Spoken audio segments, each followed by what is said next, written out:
China. China. China. China. China. China. China. China. What if I told you the biggest war of our time isn't being fought with missiles or soldiers, but with numbers, contracts, and quiet threats? No explosions, no headlines screaming invasion, yet every country on earth is already feeling the shockwaves. This is the US-China trade war, and it's not just about trade anymore, it's a war for power, for control, for who gets to write the rules of the 21st century world order. When the first tariffs hit in 2018, many thought it was just another negotiation tactic, hardball politics, but what followed was something deeper, more dangerous. The United States imposed billions in tariffs on China's goods, claiming unfair trade practices, intellectual property theft, and economic manipulation. China fired back with its own tariffs, tightening restrictions and launching a campaign to dominate key global industries, from 5G to rare earth metals. This wasn't just about steel or soybeans, it was about shaping the future, who controls critical technologies, who dictates market standards, and who has more allies. Every time a tariff went up, it sent a message. Every time a company was banned, it raised the stakes. And while both nations claimed they were standing strong, behind closed doors, both economies took hits. Companies relocated, supply chains snapped, inflation crept in. Yet, even now, this war hasn't ended. It's only morphed into tax bans, semiconductor showdowns, and global investment chess matches. The US-China trade war is no longer about fixing an imbalance, it's a strategic fight for global leadership. And the world, including allies like Australia, is watching every move, wondering who's winning and what the cost will be. At first glance, it might seem like a battle of numbers, tariffs going up, trade deficits going down. But when you look closer, you realize this isn't just about economics. It's about who really bleeds when giants clash. The US imposed tariffs on over $500 billion, 0 cents worth of Chinese goods, and China responded in kind, targeting American agriculture, tech, and manufacturing. On paper, both sides claimed they were hitting back harder, winning more. But beneath that paper war, there was pain, and not just in Beijing or Washington. American farmers watched their soy exports vanish overnight. Chinese tech firms scrambled to find alternatives to US semiconductors. Consumers on both sides began paying more, sometimes without even realizing why. Their phones, shoes, or cars suddenly got more expensive. And as global supply chains crumbled, third-party nations, many of them allies, found themselves caught in the middle. Investors pulled out,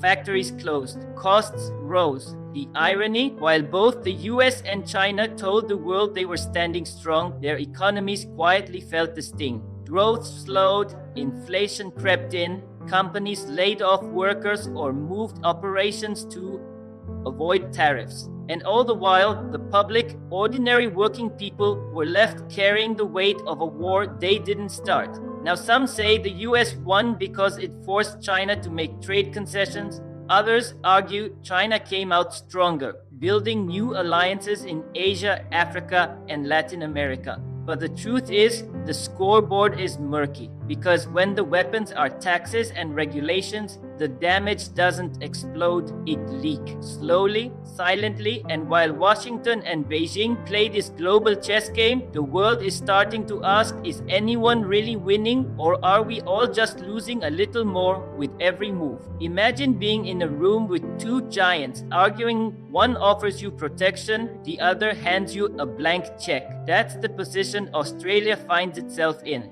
On one side, there's China, its largest trading partner, accounting for nearly 1/3 of all Australian exports. Iron ore, wine, beef, education, the list goes on. On the other side, the United States, Australia's closest security ally, bound by intelligence pacts, defense treaties, and now the AUKUS military alliance. And as tensions rise between these two superpowers, Australia is caught in a delicate dance. Stay close to one without alienating the other. This is more than diplomacy, it's survival. China has shown it's not afraid to use trade as a weapon. Just ask Australian farmers and coal exporters who watched their goods get blocked or slapped with tariffs when Canberra called for an investigation into COVID-19 origins.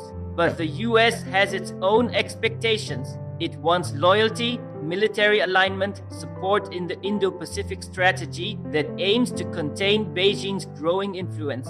So, Australia is left walking a tightrope. Tilt too far toward the US and it risks economic retaliation from China. Lean too close to China and Washington might question its commitment to shared values and defense. This balancing act isn't just playing out in boardrooms and foreign ministries, it's felt on the ground by businesses, universities, and even students. Every decision, whether to invest in Chinese tech, host US warships, or speak out on Taiwan, comes with consequences. For Australia, neutrality isn't an option anymore. The pressure is real, and as the US-China rivalry escalates, the space to maneuver shrinks. The question isn't whether Australia will have to choose, it's how long it can avoid making that choice before it's forced into one. Public opinion in Australia is shifting and fast. For years, Australians saw China as a vital economic partner, a nation that helped drive growth, create jobs, and fund major exports. But now, that trust is wearing thin. Recent polls show a sharp rise in concern over China's regional ambitions and cyber activities. Support for increased military spending is growing, and while the US may not be universally adored, the majority still see it as a more reliable partner when it comes to defense and global stability.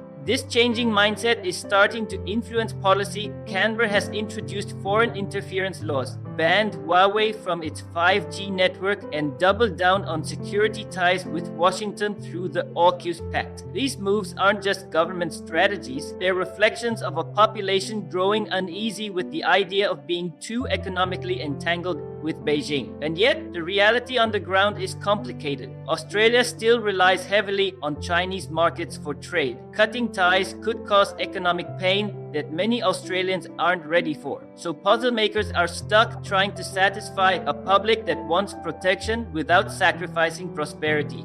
It's a balancing act, managing fear, trust, and survival in a world where superpowers are pulling harder than ever. As the US and China continue to clash over trade, technology, and influence, countries like Australia are being forced into choices they never wanted to make. For decades, Australia enjoyed the benefits of open trade with China, while relying on the US for defense and global partnership. But now, the room to stay neutral is shrinking. The global landscape is shifting, alliances are being tested, supply chains are being redrawn, and middle powers can no longer sit quietly on the sidelines. Australia finds itself at the crossroads. It can try to walk the fine line a little longer, but every diplomatic misstep now carries weight. A vote in the UN, a military drill in the Pacific, or even a trade agreement could signal to the world where Australia truly stands. The bigger question is, can any country in Australia's position remain neutral when the two most powerful nations are rewriting the global order? That's why this isn't just a trade war, it's a test of loyalty, independence, and long-term vision. If you found this breakdown helpful, make sure to like, share, and subscribe for more in-depth global analysis.